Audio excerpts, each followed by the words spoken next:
Welcome back to Singapore Tonight. Thank you for staying with us. Help for migrant workers in Singapore is robust, but only if they're still in the country. So what happens if there's a dispute and these migrant workers get sent home? How do they claim compensation then? Well, Justice Without Borders, or JWB, is a regional non-governmental organization that works to fill this gap. The NGO is based in Singapore and is the first and only of its kind to help victims of exploitation claim compensation even after they've headed home.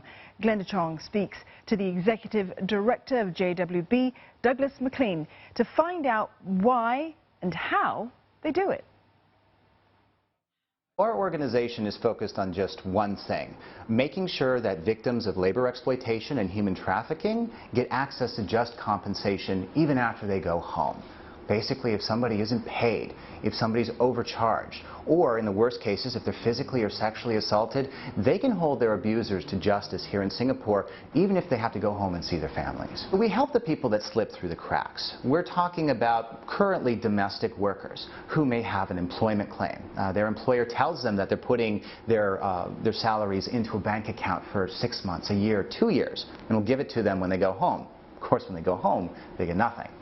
Talking about the employment agencies that should only be charging 2 months' salary on a 2-year contract, but charge 6 months, 8 months more.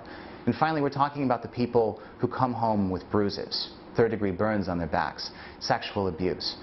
These people, who all have a valid claim here in Singapore, sometimes can't remain in Singapore to do so. They move beyond the government's reach, and so we're there to step in as a bridge and to help them reconnect back to the legal services that they need. Basically, there are very good services and access to really good laws here in Singapore. If you happen to have money, or if you're a company, you hire lawyers, and they're able to connect you back to those legal services, and you can get your problem solved. Unfortunately, for migrant workers, they usually don't have that kind of money.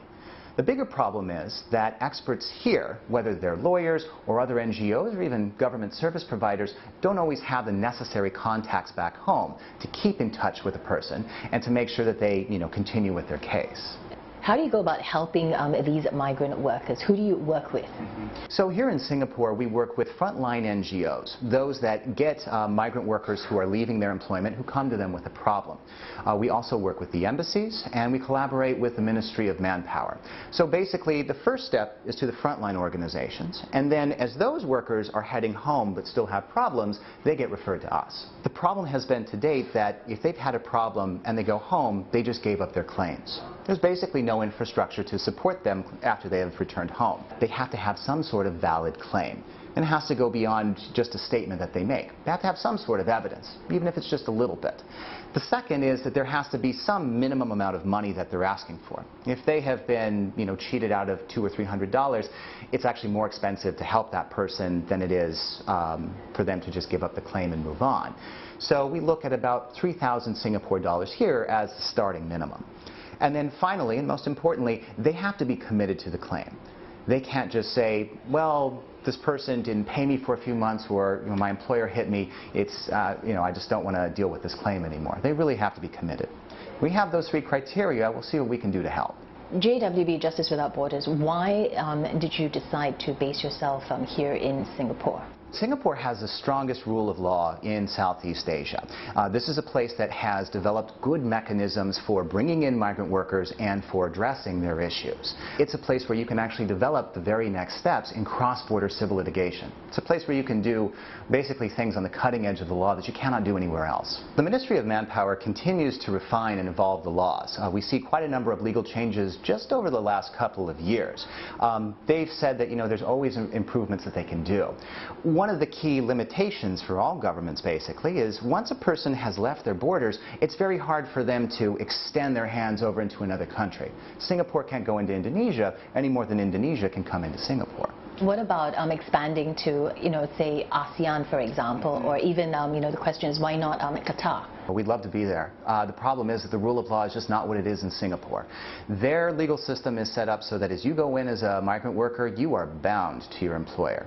And trying to go after an employer there in court is just an exercise in futility. It won't work.